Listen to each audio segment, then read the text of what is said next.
Hello friends, let us see today's newspaper, that is 15th of November 2016. First article related to 500 and 1000 rupees notes ban.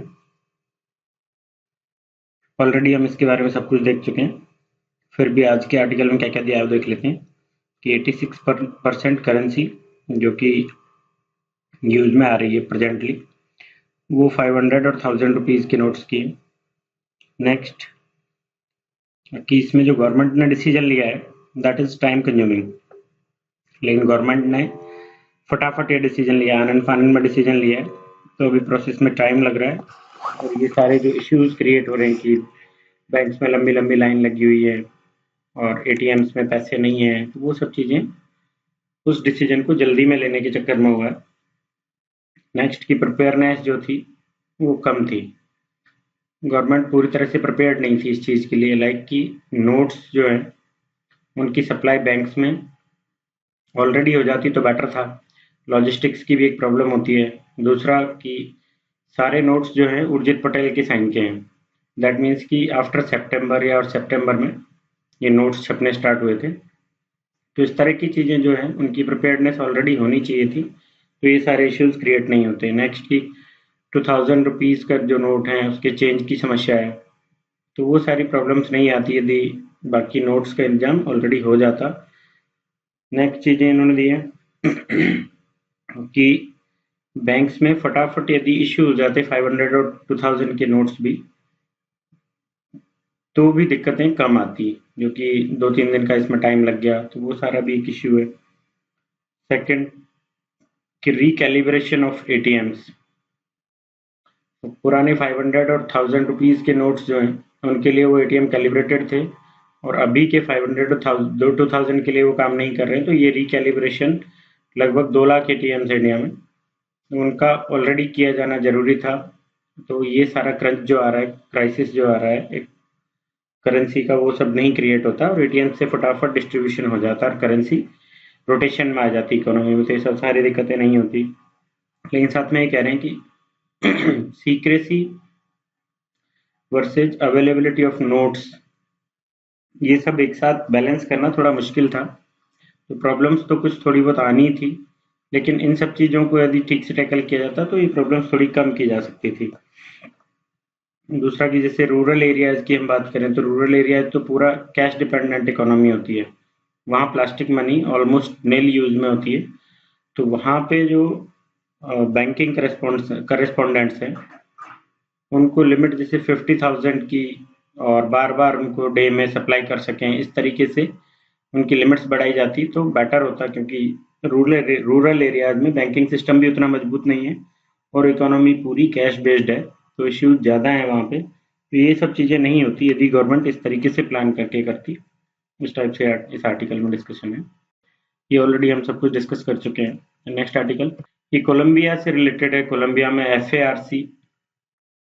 R C और बोगेटा इनके बीच piece की deal फिर से announce हुई है। तो ये पहले भी पीस डील हुई थी और रेफरेंडम हुआ था, उसमें रिजेक्ट कर दिया था वहाँ की लोकल पॉपुलेशन ने, जनता ने, तो अभी पीस डील फिर से हुई है। तो ये कोई डायरेक्ट क्वेश्चन ऐसा बने, यूपीएससी ऐसा कोई क्वेश्चन पूछे, ऐसा मुझे लगती नहीं है संभावना, तो बहुत ज़्यादा यूज़ का नहीं है, बहुत ज़्यादा डिटेल में देखने की भी कोई ज़रूरत नहीं है। यहाँ के नोबेल प्राइज़ ज़रूर मिला था इनको पीस के लिए, यहाँ के जो प्रेसिडेंट हैं जुआन मैनुअल संतोष, इनको नोबेल प्राइज़ मिला था इस पीस डील के लिए, जो कि हालांकि कैंसिल हो गई थी और फिर से पीस डील इनके बीच हुई है। लेट्स सी आगे क्या होता है लेकिन ये बहुत ज़्यादा डायरेक्ट क्वेश्चन बनना संभावना बहुत कम है इसकी।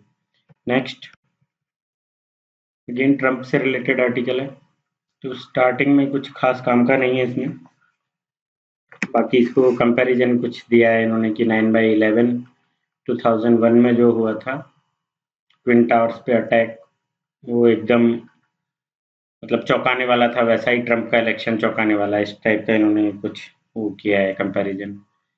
सेकंड इन्होंने ट्रंप की बारे में चीज़ें बताई है कि इन्होंने ऐसा ऐसा किया फिर भी ये जीत गए, लाइक कि एंटी वुमन इनके स्टेटमेंट्स थे, रेशियल स्टेटमेंट्स इन्होंने दिए, एंटी मुस्लिम इनके स्टेटमेंट्स थे नेक्स्ट की पूरा का पूरा मीडिया क्लिंटन का फेवर कर रहा था, हिलेरी क्लिंटन का, और जो थिंक टैंक्स थे वो सभी भी कह रहे थे कि यही हिलेरी क्लिंटन के जीतने के चांसेस ज़्यादा है, लगभग 80% या उससे भी ज़्यादा। पूरा मीडिया और पोलिंग पंडित सभी के सभी ये कह रहे थे कि हिलेरी क्लिंटन के विनिंग चांसेस बहुत ज़्यादा हैं। नेक्स्ट जो फंड्स यूज लिए गए थे इलेक्शन में वो भी क्लिंटन के ज़्यादा थे, क्लिंटन की तरफ से, डेमोक्रेट्स की तरफ से ज़्यादा यूज में लिए गए थे। ट्रंप के और बाकी arrogant statements, arrogant attitude, offensive language use में लेना, और जैसे कि अभी बात की हमने वुमेन्स के अगेंस्ट गंदी लैंग्वेज या फिर स्टेटमेंट्स ऐसे कि जो नहीं यूज में लिए जाने चाहिए, और इस इलेक्शन में नाम लेके भी बार बार चीज़ों पे उछाली गई हैं, और फिर ब्लैक्स पे भी रेशियल कमेंट्स किए गए हैं। तो ये सारी चीज़ें इसमें हुई हैं। नेक्स्ट इमिग्रेंट्स के बारे में इन्होंने बोला है ट्रंप ने, एंटी इमिग्रेंट स्टेटमेंट्स। दूसरा इन्होंने नेशनलिज्म, एक नैरो डेफिनेशन नेशनलिज्म की इन्होंने सेट कर दी है, जिसमें कि एंटी इमिग्रेंट सेंटिमेंट्स हैं, और लिबरल की बजाय लोगों के थॉट्स, जो एक क्लोज्ड इकोनॉमी होती है उस टाइप में, उस साइड में इन्होंने बढ़ावा दिया है उनको। नेशनलिज्म को इन्होंने नैरो डेफिनेशन इसी टाइप से दी है कि बाहर से इमिग्रेंट्स आते हैं, आपकी जॉब छीन लेते हैं, तो उन सभी को मैं बंद करूंगा, उन सभी को रोक के आपकी जॉब्स को आपको लौटाऊंगा। लोगों की जो एक सोच है, डर बैठ गया था लोगों में इमिग्रेंट्स के खिलाफ, यहाँ के वाइट्स में ये डर बैठ गया था कि ब्लैक्स ने हमारी जॉब ले ली। नेक्स्ट की इमिग्रेंट्स की वजह से हमारी जॉब चली गई, और हमारे जो पेरेंट्स हैं, पुराने पेरेंट्स, जिस तरीके से उनकी ओल्ड एज निकली है उस तरीके से हमारी ओल्ड एज नहीं निकल पाएगी। तो ऐसे सारे थॉट्स इन्होंने स्प्रेड किए, और उसी का नतीजा है कि इनको एक जीत इनकी हुई है। तो लास्ट के पैराग्राफ्स जो हैं इनमें कुछ काम की चीजें दी गई हैं, वो हम देख लेते हैं। तो एक फर्स्ट क्वार्टर से ही कंपैरिजन किया है, first quarter of 20th century. उस टाइम पे फोकस क्या था ऑल ओवर द वर्ल्ड, चीज़ों में किस चीज़ पे फोकस थी? First economic growth, second creation of international institutions like कि लीग ऑफ नेशंस बना है, या फिर बाद में वर्ल्ड वॉर 2 के बाद और इंस्टीट्यूशंस बने, वर्ल्ड बैंक बना है, आईएमएफ बना है, यूएन बना है। तो इस टाइप से फर्स्ट क्वार्टर से ही ये स्टार्ट हो गया था इंटरनेशनल इंस्टीट्यूशंस को डेवलप करना, इकोनॉमिक ग्रोथ पे फोकस था, और एक्सपेंशन ऑफ सोशल सिक्योरिटीज लोगों को, मैक्सिमम लोगों को प्रोवाइड करवाया जाए, गवर्नमेंट का ही काम है। तो इन चीज़ों पे फोकस था, वेलफेयर पे फोकस था। नेक्स्ट कि कन्फ्लिक्ट्स जो यूरोप में हो रहे थे उनको रोकने पे फोकस था। तो इस टाइप की चीज़ों पे इस एरा में फोकस रहा, और गवर्नमेंट्स जो थी वो, जो एक बोलते हैं कि लोक कल्याणकारी राज्य की तरफ लोग बढ़ रहे थे, धीरे धीरे वेलफेयर स्टेट की तरफ लोग बढ़ रहे थे, सारी कंट्रीज बढ़ रही थी। तो इस टाइप की वो सिचुएशन थी। फिर नेक्स्ट चेंजेज आए 1970s के डिकेड में। 70s के डिकेड में क्या क्या हुआ वो सब चीज़ें हम देखें तो 1970s में ऑयल प्राइसेस में काफ़ी हाइक आया। नेक्स्ट कि इन्फ्लेशन बढ़ी, तो इससे फिर चेंजेज आए वर्ल्ड वाइड। फर्स्ट चेंजेज हम देखें कि रोनाल्ड रीगन बने अमेरिका के प्रेसिडेंट, ये थे रिपब्लिकन। उधर मार्गरेट थेचर बनी, कंजर्वेटिव थी ये, यूके में। नेक्स्ट जर्मनी में हेलमट कोल बने। तो ये यूनिफिकेशन ऑफ जर्मनी हुआ था अगेन, दीवार जो बना दी गई थी वो तोड़ दी गई थी, बर्लिन वाली। तो ये सारी चीज़ें जो थी ये नेक्स्ट फेज में आई हैं। तो एक ये शिफ्ट था कि यहाँ पे पॉलिटिक्स सोशल कॉज के लिए काम ज़्यादा हो रहे हैं, वेलफेयर के लिए ज़्यादा हो रहे हैं। तो यहाँ पे एक राइटवार्ड शिफ्ट आया इन सारी प्रॉब्लम्स की वजह से, कि लेफ्टिस्ट राइटिस्ट जो थ्योरीज हैं उसमें सोशल टर्म्स से ये मिडल माने, यहाँ सोशल की तरफ झुकाव, और इधर हम माने तो कैपिटलिज्म की तरफ झुकाव। तो ये शिफ्ट राइटवार्ड शिफ्ट आया, यहाँ रिपब्लिकन्स आए, कंजर्वेटिव्स आए। तो ये कुछ प्रॉब्लम्स जो क्रिएट हुई थी उनकी वजह से ये चेंजेज आए। नेक्स्ट 1990s के डिकेड में देखें तो फिर चेंजेस आए। 90s के डिकेड में क्लिंटन बने यूएसए में जो डेमोक्रेट थे, टोनी ब्लेयर बने यूके में जो कि एक लेबर पार्टी से रिलेटेड थे। नेक्स्ट ये जर्मनी में गरहार्ड बने थे, तो ये भी सोशल डेमोक्रेट पार्टी से थे। ये अगेन चेंज आया, जो राइटवर्ड अप्रोच, राइटवर्ड शिफ्ट हुआ था, उससे फिर ये राइट टू सेंटर एक चेंज आया। तो इस टाइप की चीजें बार बार लगातार हो रही हैं। जैसे हम देखें 20th सेंचुरी की स्टार्टिंग से ही हम देखें तो लगातार ये चेंजेज आ रहे हैं। तो ऐसे चेंजेज सिचुएशंस पे डिपेंड करते हैं वर्ल्ड की पे।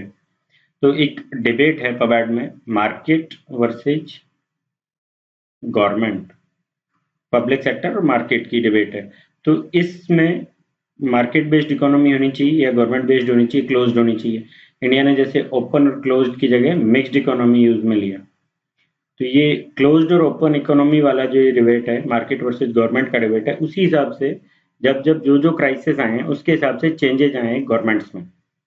जैसे कि यहाँ पे ये राइटवर्ड शिफ्ट था, उसके बाद 2008 में अगेन क्राइसिस आए हैं, तो उसमें क्या क्या प्रॉब्लम्स हुई थी, तो उनके हिसाब से फिर चेंजेज आए। 2008 में इराक इन्वेजन हुआ है, तो इससे फाइनेंशियल क्राइसिस आए। और क्या क्या प्रॉब्लम्स थी साथ में इन कंट्रीज में, एजिंग ऑफ पॉपुलेशन, ये एक प्रॉब्लम थी। नेक्स्ट प्रॉब्लम इमिग्रेशन बहुत बढ़ रहा था, तो ये थ्रेट लोगों को जनरेट एक होने लग गया 2008 के बाद। नेक्स्ट हम देखें तो कि इनइक्वालिटी बढ़ रही थी, जैसे कि यूएसए में विरोध हुआ था इनइक्वालिटी के बढ़ने का, तो ये सारी चीजें हो रही थी। फिर कि अथॉरिटीज का डिफ्यूजन हो रहा था, ग्लोबलाइजेशन की वजह से अथॉरिटीज का डिफ्यूजन हो रहा था, तो इन सारी चीजों की वजह से अगेन चेंजेज आए। और अब फिर से हम देख रहे हैं कि ये इमिग्रेशन और इन सारी चीजों की वजह से ही यूके में गवर्नमेंट बनी है ट्रंप की, ये प्रेसिडेंट चुने गए। ब्रेग्जिट हुआ तो ब्रेग्जिट भी इमिग्रेशन पे बेस्ड है, वहां पे गवर्नमेंट आई है, तो वो गवर्नमेंट भी, मे की जो गवर्नमेंट आई है, ये गवर्नमेंट भी इमिग्रेंट्स को रोकने, इमिग्रेशन रोकने की बेस्ड आई है। तो ओवरऑल की ग्लोबलाइजेशन में जो अभी तक ग्लोबलाइजेशन को बेस्ट माना जा रहा था, तो it is shift toward nationalism और closed economy from the globalization. कि ग्लोबलाइजेशन के दिन लद गए, एक ऐसा टाइम ये देखने को मिल रहा है, ऐसी एक सिचुएशन वर्ल्ड वाइड बन रही है। तो फिर से चेंजेज आ रहे हैं। पॉलिटिकल डिस्कर्स जो है उसकी सेंटर ऑफ ग्रेविटी में, वर्ल्ड वाइड पॉलिटिकल डिस्कर्स की सेंटर ऑफ ग्रेविटी में चेंजेज आ रहे हैं। अब ये नेक्स्ट ट्रंप के बनने का, ब्रेग्जिट के होने का इफेक्ट, जैसे बाकी इलेक्शंस होने हैं फ्रांस में, जर्मनी में, डच या ऑस्ट्रिया में, तो इन सभी पे भी इनका इफेक्ट देखने को मिलेगा। और ये नेशनलिज्म का जो एक टाइड जो है जनरेट हुआ है, राइज हो रहा है लगातार, इसका effect all over the world देखने को मिलेगा। तो ग्लोबलाइजेशन, अभी तक जिसको ग्लोबलाइजेशन को एक सब चीज की दवा माना जा रहा था कि ओपन इकोनॉमी होना बेटर है, सभी मिलजुल के काम करें, सभी में फ्री ट्रेड हो, तो वो सारी चीजों में एक शिफ्ट देखने को मिल रहा है बड़ी इकोनॉमीज में, ग्लोबल लीडर्स की में इटसेल्फ ये शिफ्ट देखने को मिल रहा है। सो मतलब इस टाइप से इसका कोई क्वेश्चन बन सकता है इस टाइप से कि मार्केट वर्सेज जो गवर्नमेंट की डिबेट है, या फिर open closed economy, mixed economy, किस तरीके का रास्ता यूज में लिया जाए, चेंजेस जो आ रहे हैं उनको कैसे टैकल किया जाए, तो ऐसा कोई क्वेश्चन बन सकता है। नेक्स्ट आर्टिकल देखते हैं। फ्राइडे को Indo Japan nuclear deal sign हुई है, उस पर बेस्ड आर्टिकल है। इंडिया और जापान काफी दिन से, लगभग 6 साल से, 6 ईयर से सिविल न्यूक्लियर डील के लिए ट्राई कर रहे थे। अभी फाइनली ये सक्सेसफुल हो गई है, साइन हो गए हैं। क्यों? Because of Modi and Shinzo Abe, दोनों के व्यूज सेम है। वर्ल्ड के जो भी प्रॉब्लम्स हैं उनमें एशिया को देखने के मामले में इनके व्यूज सेम है, और इस मामले में भी न्यूक्लियर डील में भी दोनों ने काफी कोशिश की, तो ये डील संभव हो पाई है। बाकी और चीजें देखें तो इनके बीच क्या क्या है जैसे एनएसजी में मेंबरशिप के लिए जापान हमें सपोर्ट करता है। दूसरा, मुंबई अहमदाबाद अभी भी इसने सपोर्ट किया है। मुंबई अहमदाबाद बुलेट ट्रेन के लिए कि एक फिक्स टाइम फ्रेम बनाया जाएगा जिसमें इसे कंप्लीट किया जाएगा। नेक्स्ट, एक टाइमलाइन। नेक्स्ट, स्टूडेंट वीजा, इसकी ईजिंग के लिए बातें हुई है। और नेक्स्ट कि merging of India's act east policy और जापान की ओपन पैसिफिक स्ट्रेटेजी है, free and open Pacific strategy, वो उसका एक मर्जर, मतलब दोनों उस डायरेक्शन में काम करेंगे कि इसकी जापान की free and open Pacific strategy जो भी नेविगेशन, ओशियन में, सी में नेविगेशन और फ्लाइट्स का फ्री फ्लाइट्स जो है ओपन एरिया, ओपन आसमान में, तो उन चीज़ों से रिलेटेड है ये। तो इन दोनों का मर्जर, इस पे बात की है इन्होंने। नेक्स्ट कि बिजनेस के मामले में जापान और इंडियन एमएसएमईज और जापानी कंपनीज दोनों को फायदा होगा यदि इन्वेस्टमेंट बढ़ता है।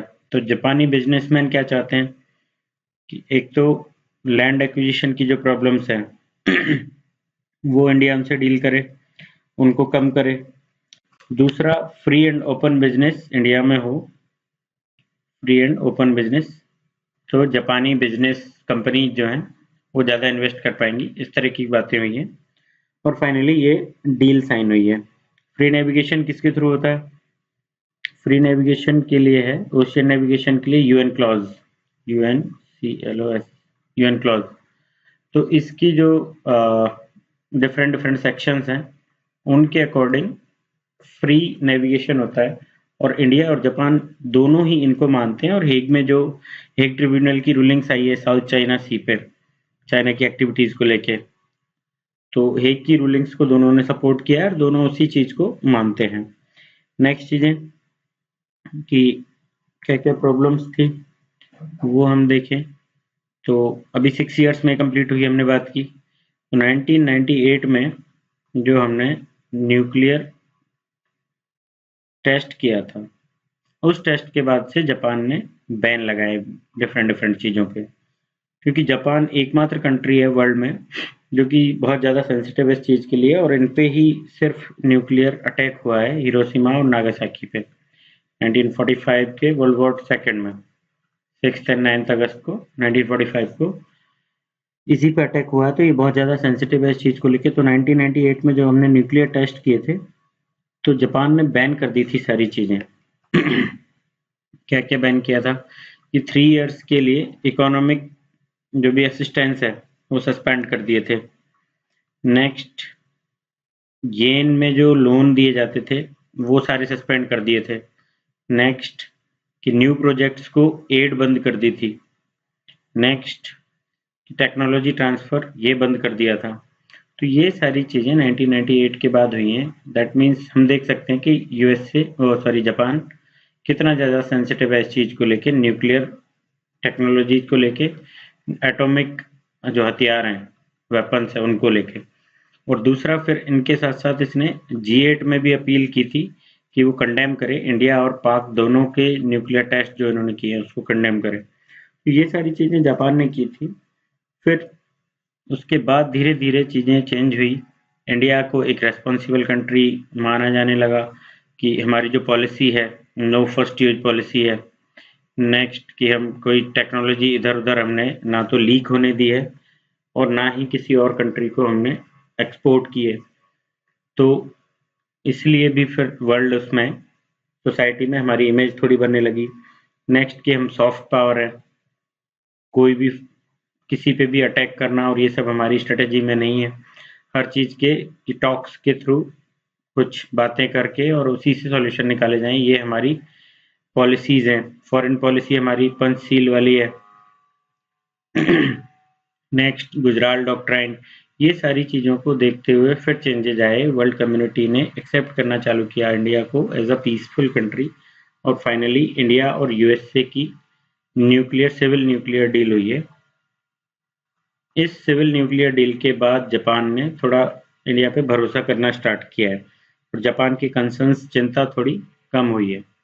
उसके बाद से जो ये डील हुई है उसके बाद से लगातार फिर कोशिश की जा रही है कि जापान और इंडिया की भी सिविल न्यूक्लियर डील हो।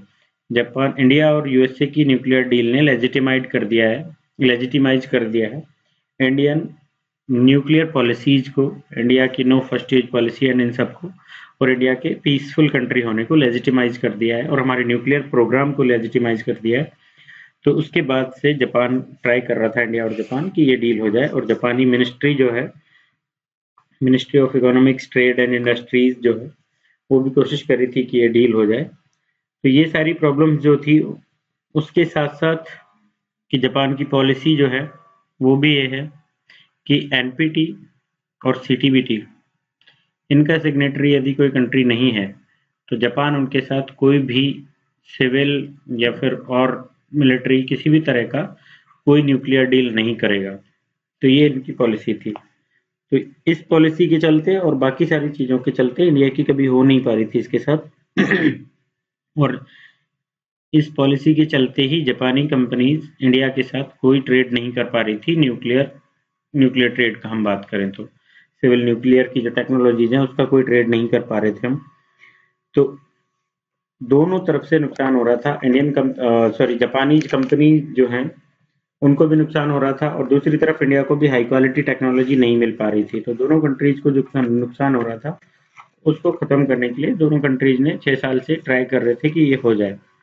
फिर अभी इसके कंप्लीट होने के बाद हमें क्या क्या फायदे होंगे? एक तो कि कटिंग एज टेक्नोलॉजी हमें मिलेगी। दूसरा, इंडिया के साथ 2014 में इनका चेंज आया था। तो 2014 से पहले इनकी पॉलिसी थी कि किसी भी कंट्री को हम आर्म्स नहीं बेचेंगे, लेकिन 2014 में चेंजेज आए, बैन ये हटा दिया गया आर्म्स का डील का जो 50 ईयर्स से जो लगा हुआ था। तो फर्स्ट जो आर्म्स डील हो रही है वो इंडिया के साथ है। ये है 12 नंबर में यूएस 2i एम्फीबियस एयरक्राफ्ट हैं, ये इंडिया को देगा जापान, जिनमें से 10 मेक इन इंडिया के तहत इंडिया में ही असेंबल किए जाएंगे, बाकी 2 वहां से असेंबल्ड आएंगे, प्लस मिलिट्री टेक्नोलॉजी जो है उसका टेक्नोलॉजी ट्रांसफर भी होगा। तो ये सारी चीजें भी इंडिया जापान के बीच, अब इसको भी थोड़ा एक स्पीड अप हो जाएंगी ये चीजें भी। नेक्स्ट कि इंडियन इंफ्रास्ट्रक्चर में जापानी इन्वेस्टमेंट ये बढ़ जाएगा। दूसरा, चाबार पोर्ट, उसमें भी जापान ने इंडिया को वहाँ के इंफ्रास्ट्रक्चर को डेवलप करने में, चाबार को डेवलप करने में जापान विल हेल्प अस। तो ये सारी चीजें जो हो पाई हैं और ये जो एक चेंज आया है इंडिया जापान के रिलेशंस में, तो ये अभी तक का मतलब बहुत अच्छी लेवल पे इंडिया जापान टाइज चल रही है और that is because of Shinzo Abe and mister Modi, जिनका की एक सेम व्यूज है वर्ल्ड के बारे में। ब्रॉडर एशिया का कंसेप्ट है अब शिंजो अबे का, तो उसको हम सपोर्ट करते हैं। इंडो पैसिफिक एक लिंकेज है, तो इंडिया और पैसिफिक ओशियन को लिंकिंग का, तो इस लिंकेज को और हम भी चाहते हैं कि ये डेवलप हो। और जापान का एक सिक्योरिटी आर्किटेक्चर जापान का, जिसमें कि सेंट्रल रोल जापान का होगा, इंडो पैसिफिक को सेंटर में रख के, और जापान के उसमें एक सिक्योरिटी आर्किटेक्चर बनाने का शिंजो अबे के व्यूज हैं, तो उनको हम भी सपोर्ट करते हैं, हम भी उनको रिकॉग्नाइज करते हैं। तो इसलिए ये सारी चीजें हो पा रही हैं और डील्स, हमारी टाइज काफी ज्यादा बेटर है पहले की बजाय। दूसरा देखें तो ये तो इंडो जापान का बायलैटरल हमने देखा। अभी ट्राइलैटरल में देखें तो यूएसए, इंडिया और जापान, इनका एक ट्राइलैटरल टाइज बनी है। तो इसमें फॉरेन मिनिस्टर की मीटिंग हुई थी, उसके बाद हमने मालाबार इस पे अभ्यास भी किया। मालाबार में एक्सरसाइज हुई थी मिलिट्रीज की, तीनों की मिलिट्रीज की। तो ये जो टाइज हैं इनमें देखें हम तो यूएसए का क्या है पर्सपेक्टिव कि स्ट्रेटेजिक बैलेंस वो चाहता है एशिया में। इधर इंडिया की क्या सोच है कि इंडिया की एक्ट ईस्ट पॉलिसी, उधर जापान की फ्रीडम ऑफ नेविगेशन, जो हमने पहले बात की थी कि नेविगेशन के लिए फ्री होना चाहिए ओशियंस और वर्ल्ड का जो स्काई है वो सब। तो उनकी उस पॉलिसी को, फ्रीडम ऑफ नेविगेशन वाली पॉलिसी, तीनों कंप्लीट होती हैं एक उससे, तो तीनों का एक ट्राइलेटरल टाइज बनी है। नेक्स्ट कि जापान, ऑस्ट्रेलिया और इंडिया की भी ट्राइलेटरल टाइज बनी है, तो उसमें भी इंडो पैसिफिक फ्रेमवर्क जो है वो ही सेंटर में है। और एशिया का, एक ब्रॉडर एशिया की हम बात करें तो उसके जो रैपिडली चेंजिंग कंटोर्स हैं एशिया के, उनको मैनेज करने के लिए भी ये बेस्ट तरीका है इंडो पैसिफिक फ्रेमवर्क को कंप्लीट करना। तो ये सारी चीजें overall India Japan relations better हो रहे हैं और एक नई चेंजेस फॉरेन पॉलिसीज में आ रहे हैं कंट्रीज के में। और इंडिया ऑस्ट्रेलिया और इंडिया यूएसए इन सब का भी एक अलग टाइज बन रही है, संबंध जनरेट हो रहे हैं। तो उन सब से ऑब्वियसली चाइना को फिर चिंता होनी है। तो चाइना इसको सस्पिशियस नज़रों से देखता है कि इन तीनों की टाइज हो रही है, इंडिया यूएस से जापान की, या फिर इंडो जापान एंड ऑस्ट्रेलिया की टाइज जो हो रही हैं, इनको सस्पिशियस नज़रों से देखता है। इंडो पैसिफिक जो सिक्योरिटी का आर्किटेक्चर है उसको, या इंडो पैसिफिक फ्रेमवर्क, इनको सभी को सस्पिशियस नज़रों से देखती है। फिर भी चाइना में काफ़ी सारे लोग इसको चाहते हैं कि ये मानते हैं कि ठीक है। तो इंडो पैसिफिक क्रिटिकल जो रीजनल एरिया है, ये इंडो पैसिफिक एरिया जो है क्रिटिकल रीजनल एरिया की तरह एमर्ज हुआ है। तो इसमें चीन के काफ़ी सारे लोग चाहते हैं कि चीन की पॉलिसीज भी इसके साथ सिंक्रोनाइज करके चले। तो इस टाइप का एक आर्टिकल है। ये आर्टिकल अगेन 500 एंड 1000 नोट के बंद करने से रिलेटेड है। कुछ डाटा इसमें दिया है कि 14 लाख करोड़ 16 लाख करोड़ टोटल करेंसी जो है वो सर्कुलेशन में है। उसमें से 14 लाख करोड़ 500 या 1000 के नोट हैं। और एक दूसरी जगह कहीं दिया हुआ था कि लगभग 22 बिलियन 22 बिलियन इतने नोट्स, नंबर ऑफ नोट्स ये सर्कुलेशन में है।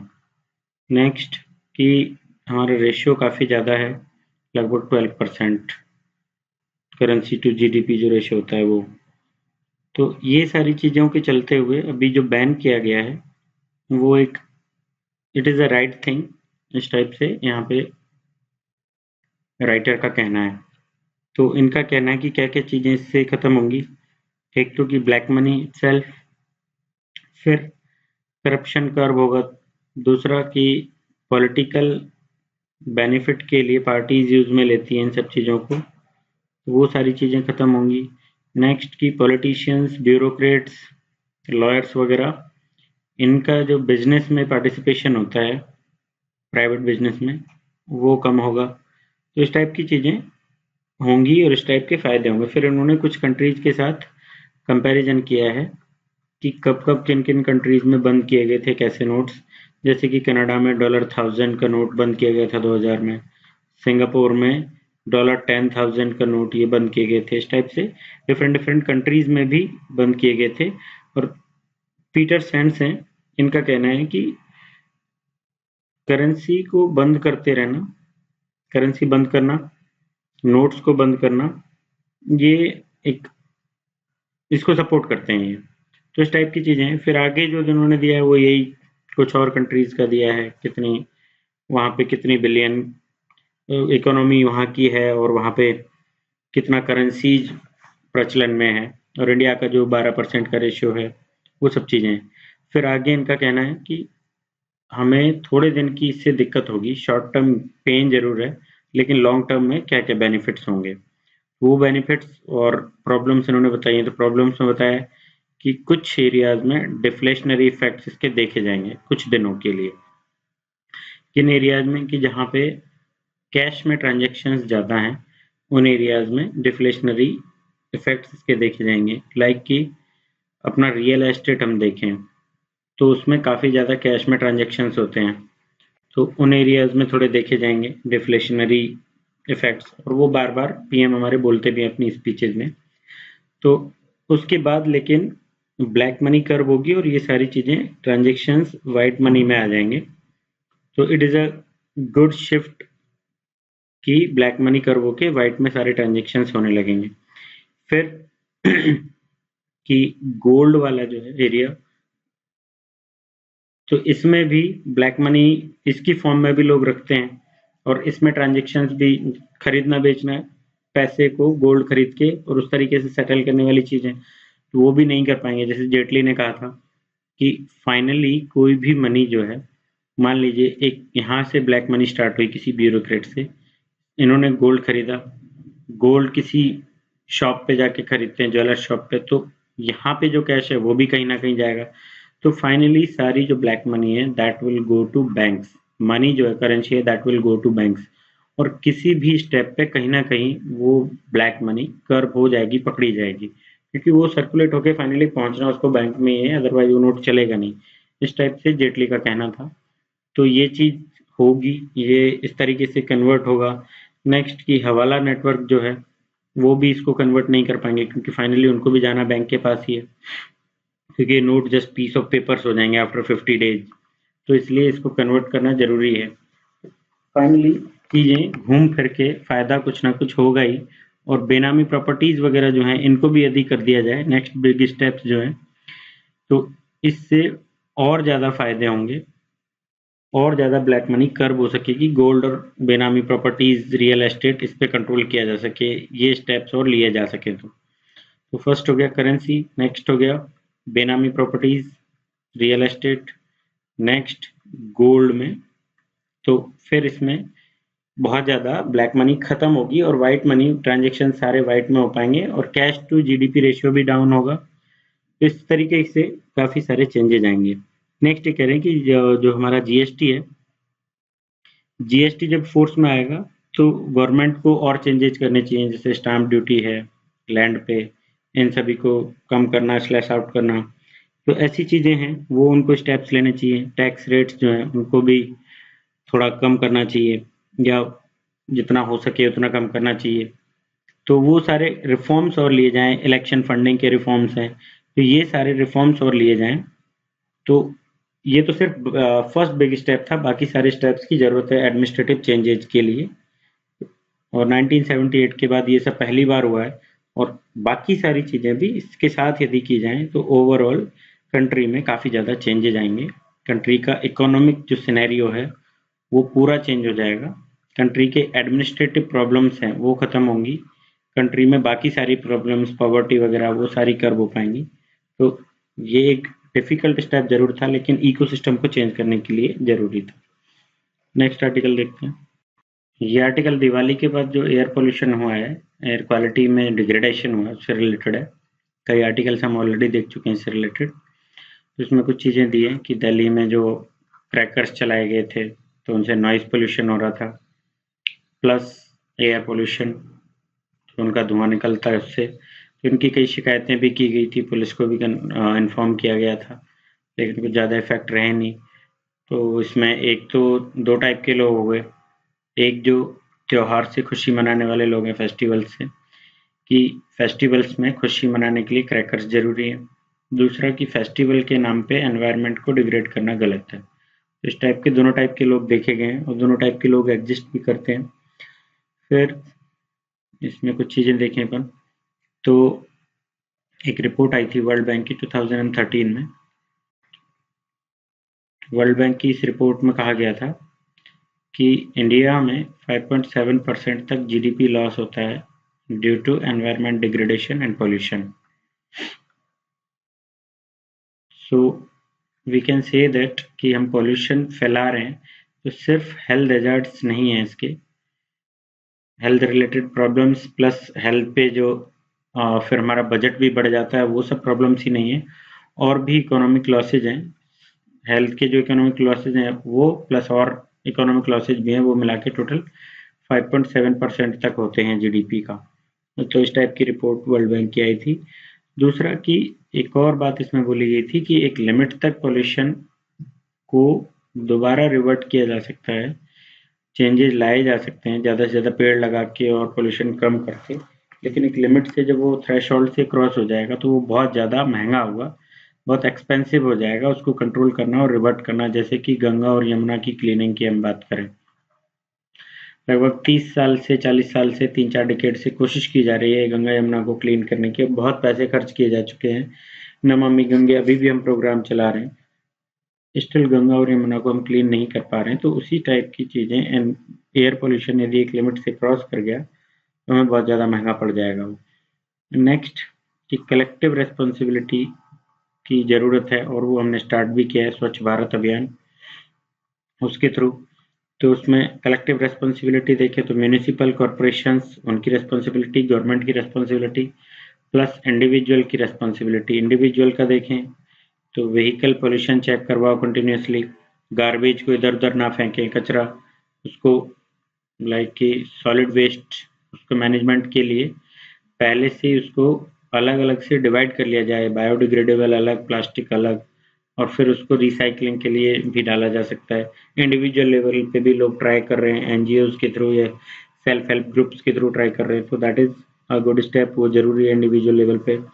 नेक्स्ट जो भी हमने बात की कि पटाखा जो है, क्रैकर्स को एंजॉय वर्सेज पोल्यूशन, इस फॉर्म में भी बहुत सारे दोनों टाइप से देखने वाले लोग हैं। हैप्पीनेस को रिलेट करते हैं इससे लोग, दूसरा कि कुछ लोग इसको जैसे पोल्यूशन होता है तो इसको सैडनेस से रिलेट कर देते हैं। दोनों टाइप के लोग हैं, तो दैट मीन्स कि इंडिविजुअल की रिस्पॉन्सिबिलिटी बनती है कि इस चीज को समझें कि फाइनली ये सिर्फ कुछ पर्टिकुलर लोगों की हैप्पीनेस भले इससे रिलेटेड हो सकती है, और उनकी हैप्पीनेस भी finally it converts into sadness if pollution gets worse, air quality gets worse, तो उनकी हैप्पीनेस भी सैडनेस में बदल जाती है। तो इंडिविजुअल को समझाना, साइकोलॉजिकल चेंजेस करना जरूरी है। दूसरा कि पब्लिक पॉलिसी जो है वो इस टाइप से ही बनाई जाए कि अब सिर्फ एक ऑप्शन रह गया है कि पब्लिक पॉलिसीज इस टाइप से बनाई जाए कि वो उनका स्ट्रॉन्ग एम्फेसिस हो इंडिविजुअल पे, साथ ही सोशल कॉस्ट ऑफ इनएक्शन जो है उसको भी ध्यान में रखा जाए उनमें, और उन पे एम्फेसिस हो, दोनों चीजें हों तभी जाके पब्लिक उसी टाइप से पब्लिक पॉलिसी बनाकर ही इसको कर्व किया जा सकता है। और फिर चेंजेज की बात करें तो चेंजेज कैसे लाए जा सकते हैं इंडिविजुअल के बिहेवियर में और इनमें, तो पब्लिक अनाउंसमेंट्स किए जाएं, एजुकेशन के थ्रू स्टार्टिंग से ही एनवायरमेंटल एजुकेशन दी जाए, प्लस पब्लिक आउटरीच के थ्रू, तो इस टाइप से चीजें करके जो हम एटीट्यूड को में देखते हैं, एबीसी वाली चीजें, एबीसी एक तरीका है, तो बिहेवियर में फाइनली बिहेवियर में चीजें चेंज होती हैं जबकि उसको कॉग्निजेंस लिया जाता है, फिर उससे अफेक्ट होते हैं और फिर बिहेवियर में वो चीजें आती हैं। तो एटीट्यूड चेंज के लिए ये सारी चीजें जरूरी है कि एक strong message different different ways से लोगों तक पहुंचाया जाए, एनवायरमेंटल डिग्रेडेशन के कॉजेज और एनवायरमेंटल डिग्रेडेशन के फाइनली क्या क्या नुकसान होंगे वो सारी चीजें बताकर ये चीजें चेंज की जाए, दैट इज मस्ट। नेक्स्ट इन्होंने कुछ एग्जांपल्स दिए हैं कि कुछ स्कूल्स ने ट्राई किया है कि पीएम जो पार्टिकुलेट मैटर्स हैं उनको खत्म करने के लिए यहाँ अपने यहाँ के जो पौधे हैं उनको धो के उनकी लीव्स को, पार्टिकुलेट मैटर जो उन पे जमा है वो डाउन करने के, ज़्यादा से ज़्यादा पेड़ पौधे लगा के, व्हीकल्स की चेकिंग के लिए लोगों को बता के कि अपने पेरेंट्स को जाके बताइए, और वो सारी चीज़ें करके, तो वैसा स्कूल्स ने कोशिश की है। दूसरा कि गवर्नमेंट ट्राई कर सकती है, पुअर फार्मर्स जो जला देते हैं तो उनको सपोर्ट करें, उनको एक इंसेंटिव्स प्रोवाइड करवाए जाएं ताकि वो बर्नआउट ना करें, जो फसल काट ली जाती है उसके बाद जो स्टबल बर्निंग जो होती है वो ना करें, और फार्मर्स उनको दूसरे तरीके से अपने ही खेत में जोत के या जैसे भी वहीं डाल दे, तो जिससे ऑर्गेनिक फर्टिलाइजर भी बनेगा और जलाने से जो पोल्यूशन होता है वो भी नहीं होगा। तो वैसी चीज़ें की जाने की ज़रूरत है। फिर इन्होंने एक एग्जाम्पल दिया है गेरैट का कि उन्होंने एक टर्म कॉइन की जो टर्म बताई थी कि द ट्रेजेडी ऑफ कॉमन्स।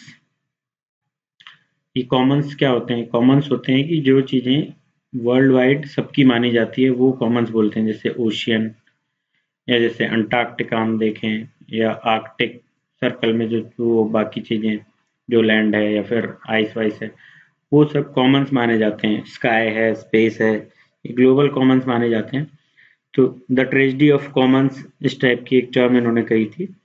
तो उसका जो ट्रेजेडी है, उसकी जो प्रॉब्लम्स है वो सभी की वजह से होती हैं, किसी एक इंडिविजुअल की वजह से नहीं होती है, तो सभी को काम करना उसमें ज़रूरी है। और इस टाइप का जो बिहेवियर अभी हम कर रहे हैं वो बहुत ज़्यादा दिन चलने वाला नहीं है, बहुत प्रॉब्लम्स आगे क्रिएट हो जाएंगी एनवायरमेंटल डिग्रेडेशन यदि एक थ्रेशोल्ड क्रॉस कर गया तो इसलिए we have to work right now, we have to work together, पूरा वर्ल्ड एक साथ काम करे, इंडिविजुअल लेवल पे, सोशल लेवल पे सभी लोग मिलजुल के काम करें, सारी कंट्रीज मिलके काम करें, तभी इसको कर्व किया जा सकता है।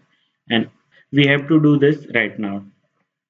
नेक्स्ट देखते हैं, चाइना ने अभी भी एनएसजी पे अपना स्टैंड चेंज नहीं किया है, और एनपीटी का सिग्नेटरी नहीं होने की वजह से चाइना ने एनएसजी में मेंबर बनने के लिए फर्स्ट कंडीशन बताई कि एनपीटी सिग्नेटरी होना चाहिए। तो ये हम ऑलरेडी कई बार देख चुके हैं। नेक्स्ट, ये ज्योग्राफी की कुछ चीज़ें हैं, पीटी में पूछी जा सकती हैं। बाकी मेंस में पूछे जाने के चांसेस थोड़े कम है, लेकिन 70 साल में हुआ है।